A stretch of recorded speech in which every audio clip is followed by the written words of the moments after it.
This is a recording made on November the 5th, 2016. And you're listening to the voice of Keith Scott-Mumby. I'm very sorry I can't be with you all to actually make this recording, but it's sufficiently important I thought I should get on with it anyway and share it. It's about truth, and I have a saying, truth is the ultimate nutrient. Let's take a look. There are three really big concepts in philosophy, science, whatever you want to call it, religion even. I call them the big three. Truth is one of them. What do we mean by truth? What is truth? How do you define truth? How do you test for truth? It's difficult. Another big word is being. What are we? What does it mean to be? How does consciousness arise? What does it mean to be conscious, to be aware, and so on? And the third of these big and tricky words is reality. What is reality? It's certainly a lot more complicated than we were told at school or told in simple science experiments. We know now that what is supposed to be real is often in a strong sense an illusion. The old idea that the physical universe, it's solid, it's bricks and mortar, you can stamp your feet on the ground, it's there, that's real, is now known to be probably the biggest hoax of all. There's nothing there. Space used to be considered something which was present, it diffused the universe and separated things. That was kind of a rough definition of space, but now we think that space is something that joins things together, that it may not exist as a separating influence as was once thought, where we've got this problem called non-locality, when everything is everywhere all at once, which of course does not and cannot fit with the familiar definition of space. We know that matter and solid materials are not at all solid. I don't know why my hand doesn't go through the desk in front of me, but I do know the desk in front of me is 99.999999999% nothing. It's atoms, but atoms are empty spaces with a tiny bit of charge in one part and a tiny opposite charge in another part. There's really nothing there. It's an illusion. Science is supposed to be made up of particles, but these particles are falling apart. Once it was atoms were the smallest indivisible, that was the definition of an atom, it was indivisible, but now we can break up atoms into all sorts of parts, protons and neutrons and electrons, and then we're breaking down even more than those, we've got fermions and muons and all kinds of weird and wonderful things. I foresee the time may come when we simply run out of ideas for particles. Not that science is going to run out of ideas anytime soon. I saw an article recently where they'd solved 5 or 6, this was the word they used, that it solved 5 or 6 problems of physics. What they'd done is simply invent the existence of 6 more particles. Nobody was honest enough to stand back and say, well, do these 6 particles actually exist? I mean, the argument was, well, they probably do, or they must do, because it solves all these difficult problems. Let's just throw in an extra 6 particles. But look, they haven't even solved the problem of dark matter and dark energy yet. They say it's there, but it's not. It's never been found. I don't think it ever will be, because I think it's based on a fundamentally flawed premise, the idea of a big bang, which itself is flawed because it's talking about a mechanical or mechanistic universe. In other words, it's all happening whether we want it to or not. There is very good reason, as we'll see later in this talk, to believe that that's just not the way things work, that thought is profoundly influential in the way that reality and the universe unfolds before us. Anyway, the point is that these are my sort of big 3 tricky words: truth, being, and reality. And if you think about it, it's very hard to explain them or define what they mean. They just kind of are. We could also throw in a fourth element, if you like, another degree of truth. That's the subject of love. It's been a saying of mine, it's a core saying for supernoetics, that love is being. Love is what we are. Love is not something we get, not something we give. It isn't even something we do, it's something that we are. We are love. So that's a pretty big concept too. These are really four overlapping, they interact with each other, each one depends on the other to a degree. Huge metaphysical concepts. Now metaphysics is not very popular in science today because you can't tap it, kick it, measure it or pick it up with your fingers. It simply means beyond the physical, beyond physics. And of course they say, well, there's nothing beyond physics. How do they know? Well, there can't be. But we say, well, there are things beyond physics. They're clearly there. We can experience them beyond the material universe. Oh, no, that's just a delusion, is their argument. Why they want to win this argument, goodness knows, because it doesn't really make any difference much to their idea of the universe as a mechanical machine. They can still go and play that game and measure things and derive laws and principles, and they should just leave us alone to do the same with the non-material part of reality. But they in fact fight it with a vigorous passion. They hate it. They hate the whole idea of non-material being. So anyway, as I said, these four concepts, pretty big, and they do interact, of course. Even love, truth will allow you to love. That's literally the case. It allows that. Reality is integral with being. Our existence and our awareness is really very much wrapped up in what we mean with reality. And you'll probably hear several times during this talk that words actually begin to fail. We run out of words that can actually say what we mean and what we think, which is quite interesting. Now, as I said, being is love. We are love.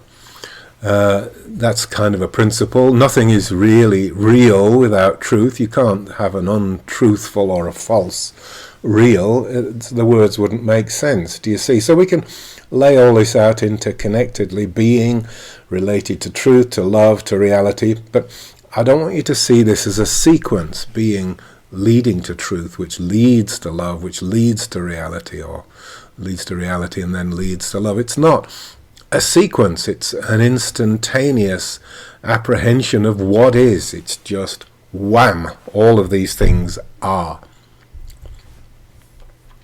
So anyway, one of the important questions we'll start with is, can there be an absolute truth? Can there be something that is true no matter what?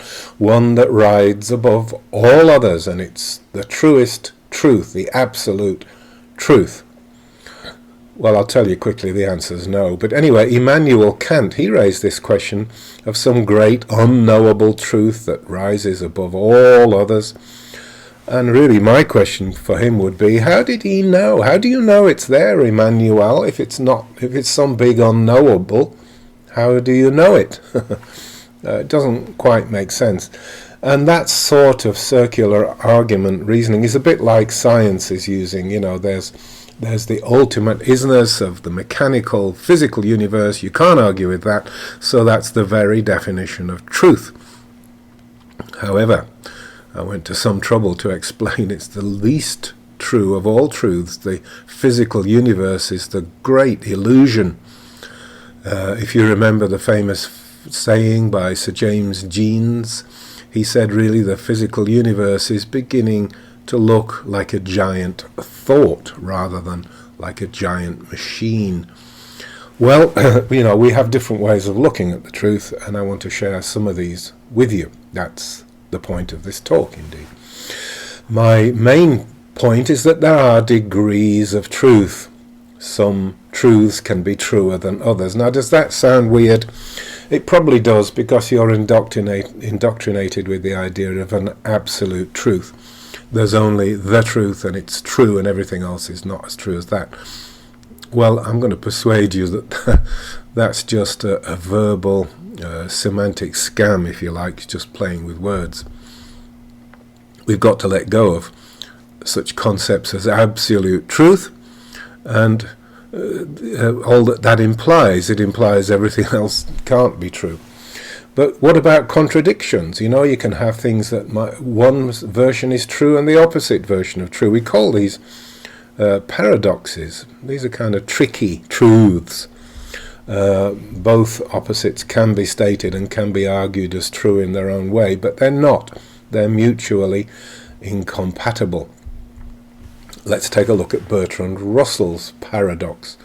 Very famous paradox, and I don't want to go into it. It's complex maths and complex reasoning, and the mathematicians haven't really got themselves sorted out on that yet. But let's take part of the paradox, or part of the puzzle, which is what's called the set of all sets. Now, a set is this new Boolean algebra thinking. For many of you, it may have come after you left school. You may not know what we're talking about. But a set means a grouping of like things, identical objects. For example, a set of all turkeys, or a set of all baseball bats, or a set of all women. But what about the set of all sets? Sounds reasonable. A set of all sets. So all sets belong in that set. But look, the set of all sets is also a set, and it can't belong inside itself. It's not in the set of all sets. It is the set of all sets. And therefore the set of all sets is incomplete, and so cannot therefore be the set of all sets. It's a very complex argument. It spills on into mathematical reasoning. It foxed Bertrand Russell and his colleague Alfred North Whitehead, and it's kept mathematicians buzzing for decades since. We don't need to worry about that. I'm merely pointing out that there are fundamental truths that seem to contradict each other. Now, a more interesting paradox is Zeno's paradox. And this can be stated in various ways. For example, an athletic runner catching up with a tortoise will never, ever catch up with the tortoise. Or the same line of argument can be used to say, if you fire an arrow from a bow at a target, it will never reach the target. Now, we all know it does. Okay, I'll come back to that point in a minute. We all know the fast runner will eventually, or quite quickly, overtake the tortoise. But what Zeno's reasoning says is that there'll come a point in which, let's take the arrow example, there'll come a point in which the arrow has covered half the distance between the archer and the target. Sometime after that, there will come a time when the arrow's covered half of the remaining distance, or a quarter of the original distance between the archer and the target. Sometime after that, it will have covered an eighth, and then a 16th, then a 32nd, then a 128th. However far it's travelled, there's always some distance left, and you can halve that distance. There will come a point when it's reached half that distance. And this can go on to infinity. No matter how many times you divide the remaining distance into half, there's always the other half left. And you divide that into half, but that leaves half again. So you divide that into half, and so on forever and ever and ever.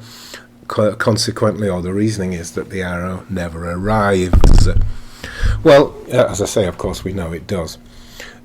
So we know that. But logically, or using these reasoning principles, it can't arrive. It never does arrive. And so, in a sense, both of these arguments are true. So I want to give the idea here of two relative truths. One is abstract thinking and the other is experience. What we experience isn't necessarily the same as what we the place where we arrive by arguing principles, because for one thing, principles or abstract arguments depend on words, and words themselves are pretty tricky, as we'll see. So where I'm going with this, really, I want to make this point. Zeno's paradox is actually challenging the nature of space and time. It seems to divide up reality rather differently to mere experience. As I said, the experience is simple, we know, but with experience, if you shoot the arrow, it'll arrive at the target within less than a second, or no more than 2 or 3 seconds if it's a very distant target. Now, this idea of dividing up reality and space, or space and time, differently, to my mind, has never been investigated sufficiently. What it's saying is that one half of the paradox isn't experiential, but it has to do with abstract reasoning powers. Now, abstractions by definition are non-experiential, and so we need words to define them. And as I said, words become the stumbling block. There are problems if you try and abstract things or move over into abstraction. Alfred Korzybski, in his General Semantics, pointed out a number of dangers, or problems anyway, with faulty abstracting. For example, let me take the Bessie the cow problem. Okay, so this is Bessie. Now the thing is, we can try and abstract from Bessie the cow to the whole concept of cows. You know, four-legged animals. They're not all black and white, but they all have udders and they give milk. Or you can't even say that, of course. There's a set of cows that don't give milk. They've either not started or they've finished giving milk. But anyway, we can, from Bessie the cow, which is one specific exact cow, we can then generalize a little and talk about cows in general. But Korzybski sees a problem with that. He says, wait a minute, you know, a field full of cows is not cows the abstraction. It's a Bessie the cow, a Nellie the cow, a Margaret the cow, a Jane the cow, a Susie the cow, a Beth the cow, and so on up to however many cows there are. So if there's 20 cows in the field, there are 20 specific exact cows. There are no abstract cows in the field. You get his point. We are abstracting from the field into an idea, but that idea doesn't exist.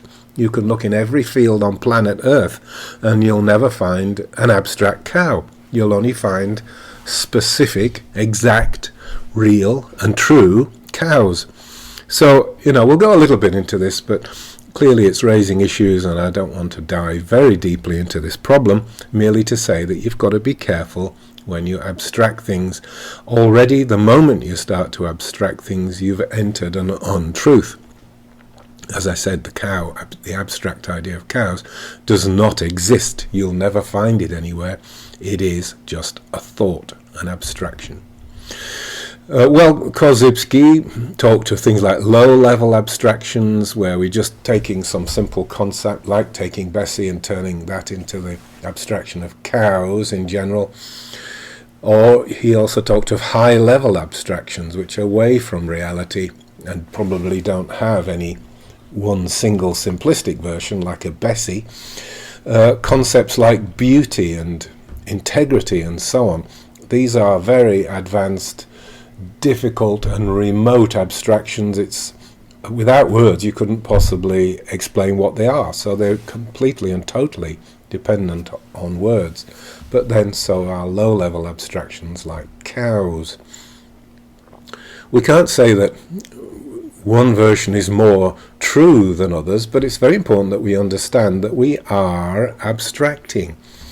We are taking principles that don't exist in the real and creating them in our mind where they reside, but they don't go anywhere else. You cannot put cows back into the physical universe. You can create beauty, you would argue, that's fine, or actually you can't. You can create a picture or a sculpture from which people will abstract beauty and say, that I love that painting, I think it's beautiful. But they've done a second abstraction based on your painting. You didn't paint beauty, you painted a picture. It's just a picture from which the principle of beauty can be abstracted. Okay, you see, it can be horribly complex, and we're already struggling with truth and what truth means and layers of truth and how true is true and so on, and what do we mean by true. Anyway, let's give ourselves a rest here and take a look at the opposite. We call this identification thinking. That equals that, or this equals that. This is from Korzybski again. We could turn it into symbols by saying X equals Y equals Z.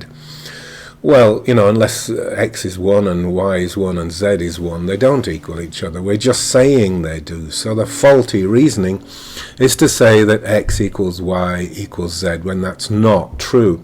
In fact, it's very rarely true in the territory of the mind. You've got to things like, a mustache equals a pervert equals a kill or murder. This is not true. A mustache does not equal pervert, and pervert does not equal kill. In fact, that's called insanity. Korzybski himself used the word unsanity, because people manifesting this kind of insanity are not, in general, crazy. A university professor might have this queer reasoning, but he's not insane. He's a very clever person. But in a certain particular respect, he is unsane, to use Korzybski's word. So he may have had an unpleasant experience as a child where he was molested by a man who did have a mustache and sexually molested and was afraid to be killed. Or maybe, there's a big family secret. His father got a gun, went out and shot the man. All these things equal all the other parts in the person's mind, and so to that degree the person is insane or unsane. Korzybski called it identification thinking, saying things that are not equal to each other are identified with each other, which is false. All right, now let me go on and talk about what I call the orders of truth in supernoetics. And you'll soon see what I mean by orders of truth. Let's start with the very simplest version of truth, which I call simple is. It means that things are assumed to be the way they seem. The way they look is the way things really are. It's the sort of WYSIWYG of reality. Now, WYSIWYG is a computer term. It means on the screen, what you see is what you get. So if you see a document and print it out, what prints out is what you see on the screen. What you see is what you get. Okay, it's that kind of very simplistic reality. And those that want to believe this sort of naive version of realism we call is people. They believe all the crap in the newspapers. They believe anything they're told on TV. They're quite happy with the spin by politicians, and they believe the world is the way they're being told it is because everybody else seems to believe it's that way, and that's reassuring.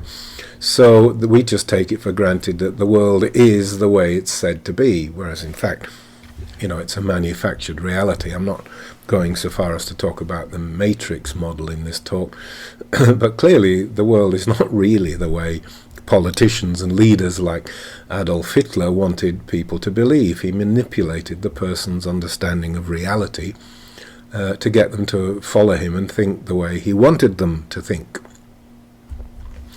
Now for his people, they don't like imagination, you see. That steps beyond what is and beyond simple is.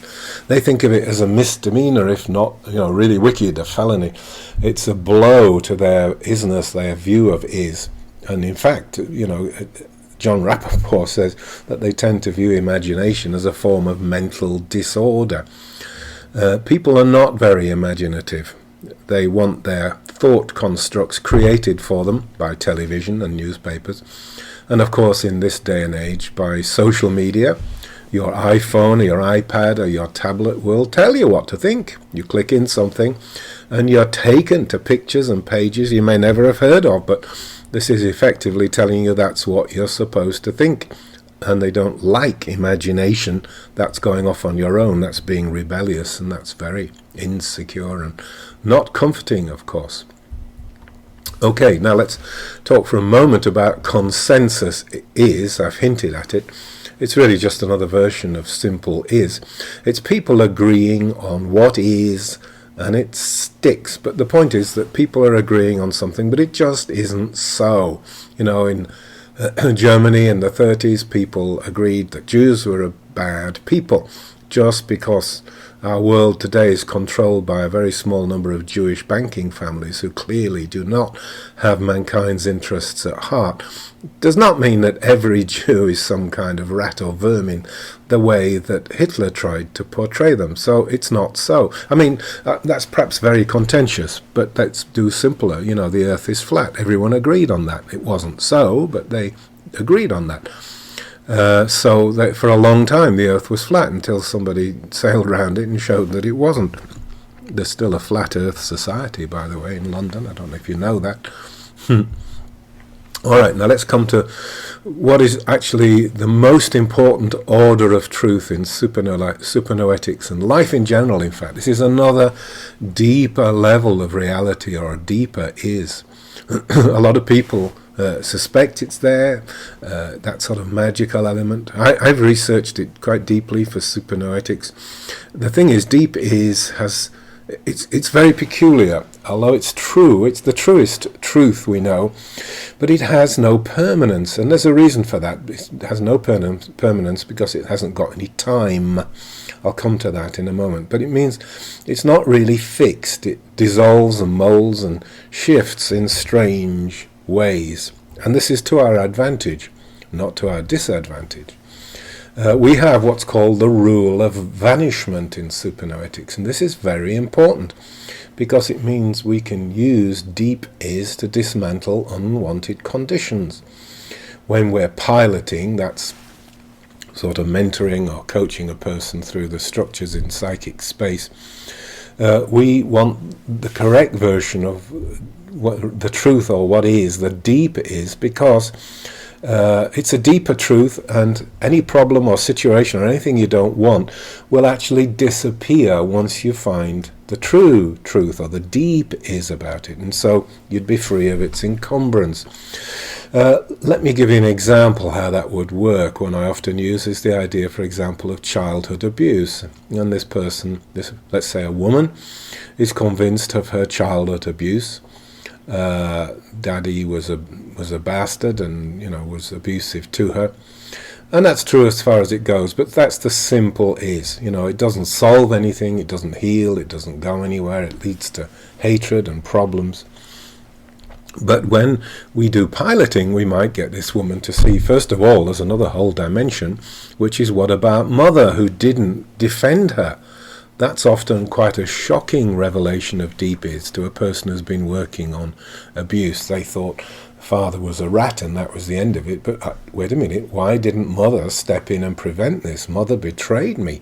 Mother, in a sense, was co-acting with father and co-creating this abuse. You can see how that would trouble a person, but then it can get deeper because a child can be a provocateur. She can know at some deep biological gender level that she can be provocative to father and will get a response, and in other words, a tease. Now, I'm not saying every woman who's been abused is a tease as a child, right? I'm saying that this is a kind of available truth that might be relevant for some woman. And when she finds that, then the whole thing evaporates. It's, oh my God, I created this problem. I'm a major contributor. Father was a victim, not me. I used and abused him, and I provoked these outrages and reactions from him. Oh my God. And now you can see how that deep is would totally vanish the real problem as she appeared to have it. It's a far truer truth than just saying father was an abuser, father was a bastard. It's no, father was the victim, and she was, in a very real sense, the abuser. Please don't write and tell me that your story is different and father was definitely a bastard and you definitely didn't abuse him. I'm just giving it to you as an example, and by the way, I found it on at least 3 or 4 women, so don't tell me it doesn't exist. Okay, now, to try and explain this ephemeral nature of deep is, I'm going to talk to you about dreams. Now, all of us have this experience. When you wake, you notice that you had a dream and you're aware of a dream, but it fades almost as you're looking at it, as you try to clutch at it and try to retain it and hold on to it. It sort of dissolves by looking at it. Looking at it seems to be the very thing that dissolves it. Well, that's deep is. That's exactly what happens in our piloting, our personal transformation ventures, that the person really looks at what really is and what really was true at that time, and it seems to evaporate. The problem goes away, poof, just the way a dream fades. And as you know, with dreams, the very act of looking at it is what resolves it. So that is true in deep is. Okay, there may be some overlap here with other philosophies and ideas, like the quantum field, for example. We don't know what's in the quantum field, but we do know it's a truer level of reality. You see, quantum is weird, and it seems to violate all the common sense rules. So it can't be right, okay? Common sense is always right. Well, no, the actual argument is that common sense is probably not that sensical, because quantum mechanics, Michio Kaku, professor of physics, he says, quantum, and I like this, it's a joke by the way, so relax, but he says quantum physics is without question the weirdest and most peculiar theory ever to come out of the 20th century. It's just weird, it's wacko. There's only one thing going for it, which is it's 100% true. And the point he's making is that quantum mechanics has never been caught out. It's never failed. It's never failed to deliver on an experimental test or anything to validate it. It's what the computer and sound recording equipment I'm using now is based on. It's true, it works, and yet it's basically nonsense in terms of common sense, okay? In another area, the Buddhists speak of something they call the void or no mind, the sort of nothing there, truth. And when you get to this deep level of personal being and personal existence, everything has vanished. There is nothing there. At the core of things, there is nothing. Are they saying that this is, deep is the truest, ephemeral truth that has no permanence? I'm going to come to that in a minute, why there's permanence and persistence. That's because time and change are entered into things. But if you get to the truest truth, there's nothing there. If it persists, it's a lie. Go back and meditate some more, might be the instructions. So from this we learn a very fascinating truth, which is anything which persists is false. Now this is counterproductive, or counterintuitive, I should say. Everyone believes that if something lasts and lasts and lasts, it's there forever. Therefore, that's the truest kind of truth. In fact, that's the very definition of falsehood. Let's go and take a look at that in just a moment. First of all, I'm going to talk about the end of the mechanistic universe, because this kind of truth to which we're aspiring really means the end of the mechanistic view or the physics view of existing. The gospel of our time from science, the scientism religion, which is what it is. So it's a gospel, is that everything is mechanical. Nothing spiritual exists. If you say it does, or think it does, or experience something, that's just a delusion. We live in this giant gravity-based machine, and our presence makes no difference whatever to its functioning. It went off bang at the beginning of time, and it's all unfolding regardless of whatever you think and whether you want it to go in a certain direction or not. Complete garbage scientifically, but they still persist in this principle.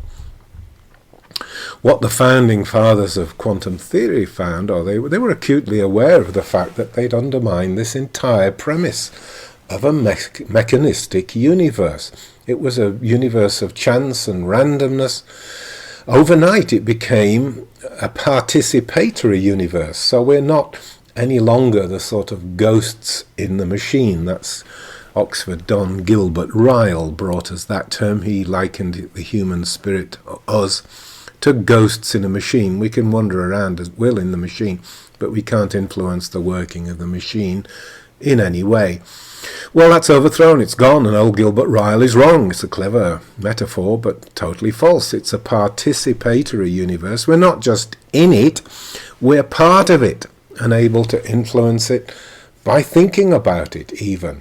This is called the Copenhagen interpretation, because Niels Bohr, one of the pioneer fathers who founded this principle, he said once you observe something, you collapse it into a particular state, Therefore, you create that state, collapsing the vector, it's called. Niels Bohr was a Dane. He was Danish and came from Copenhagen, so it's called the Copenhagen interpretation. All right, back to orders of truth. Number 3, I've hinted at repeatedly just now. False is. If real truth, I'm calling deep is, has no permanence, how do things stick around? The answer is, there's a lie. Something is false. Something about it has been manipulated and changed.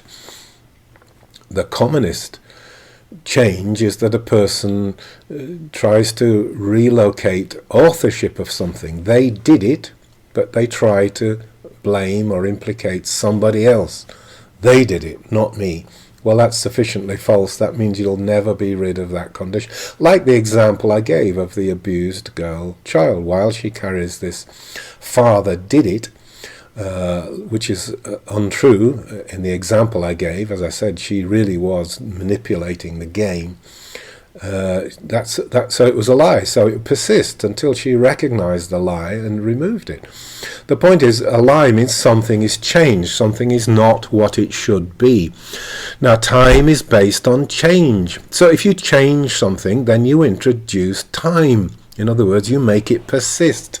Time is persistence. Think about it. They're just directly one equals the other. If something did not change, there'd be no way of measuring time anyway. So time and change are very much interconnected. And persistence therefore comes about through change. Okay? All right, now let's go on to more. I've hinted there's trouble with language, that language starts to get us into difficulties. It becomes extremely difficult to keep some arguments going because the language doesn't exist. And even if it does, Korzybski taught us that language often distorts the truth, that words are traps. The word is not the thing. That was one of his sayings, okay? Or more famously, the way he put it was, the map is not the territory. The map of Canada isn't Canada, it's a map of Canada. The word banana is not a yellow thing with peel that you strip off and swallow, it's sticky sweet.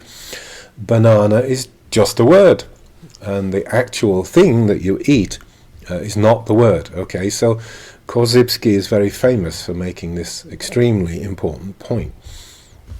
Now, we can also bring in the Russian linguist Lev Vygotsky, because his teaching is basically along these lines too, that words create the experience. Now, I know when I say this, I often have people say, well, if a dog bites you, it still hurts. You don't need the word bite to experience the pain in your leg. Well, that's very simplistic and very true. The point is, you can't talk about the bite in the leg without using words. But let's take a more concrete example of what this means. And this comes from a tribe in Namibia in Africa called the Himba people. Now, they have no word for the colour blue. And it seems, actually, basically, that they're unable to see the colour blue. If you show them a bunch of greens with a blue in the middle, which would stand out extremely clearly to us, a Himba has a lot of trouble picking out the blue from among the greens. They don't have the word blue, so it seems they don't have the experience blue. I go into that more in other of my teachings. It's not so important to us here, but trust me that if you don't have the word, it will limit or possibly negate any experience. You need to have words that match what you're experiencing to get the full impact. That's what Lev Vygotsky was saying, effectively. Okay, back again to our orders of truth, and this time number 4, which I call un-is. This is a kind of reverse truth or upside down truth. It's trying to pretend something isn't when it is. Obviously, to un-is it's a very weak means of trying to control reality. It's denial, and denial doesn't vanquish reality. Really, the reality still exists underneath. The un-is just an overlay that tries to pretend it's not there. And of course, it's just another version of a lie, saying something is not there when it is there. Truth is, in a sense, there is only truth, but then if we overlay it by pretending it doesn't exist. It can be done, but it doesn't really work. All lies are basically overlays of the truth. But remember what I said with lies, it persists underneath. Doesn't go away. You've created persistence, and it's urging and it's insistent. It's in the background there. There's no getting away from it. So there can't really be then any other outcomes than conflict and lies and forgetfulness, unconsciousness, unhappiness, and so on.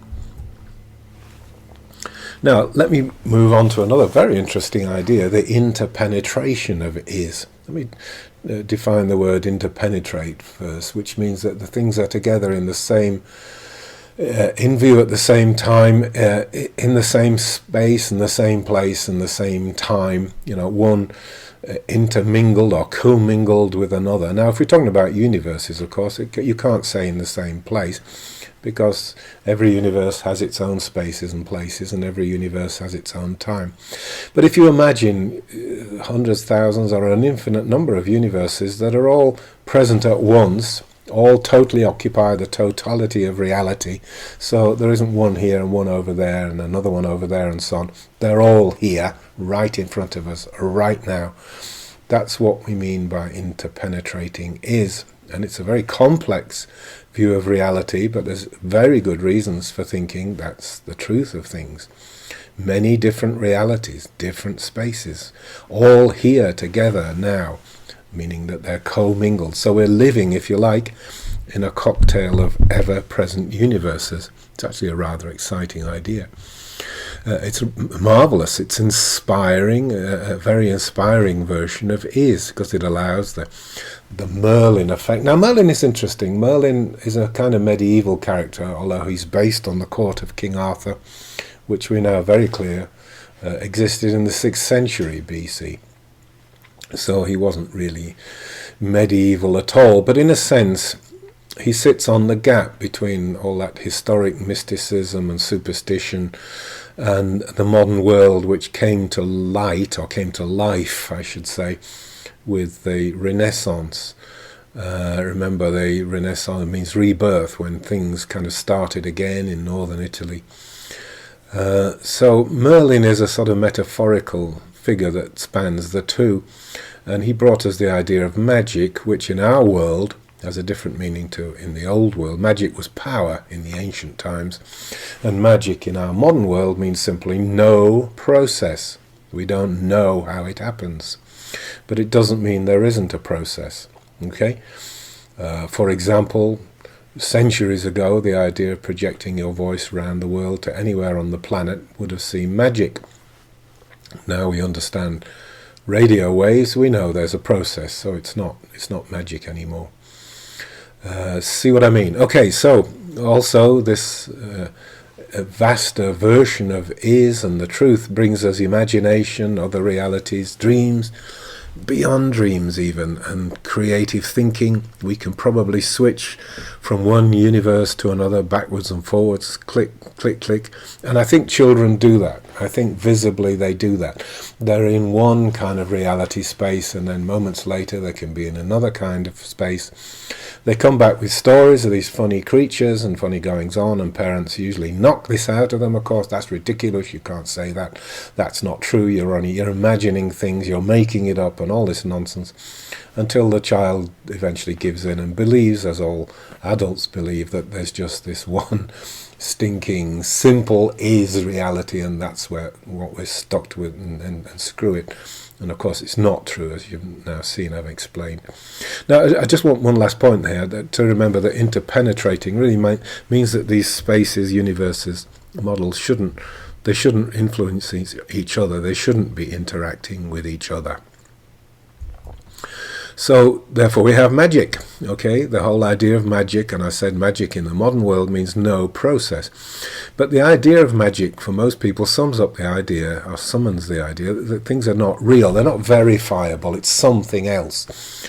But, it has emerged that our world is exactly what the ancient Tibetan monks said it was, a product of mind.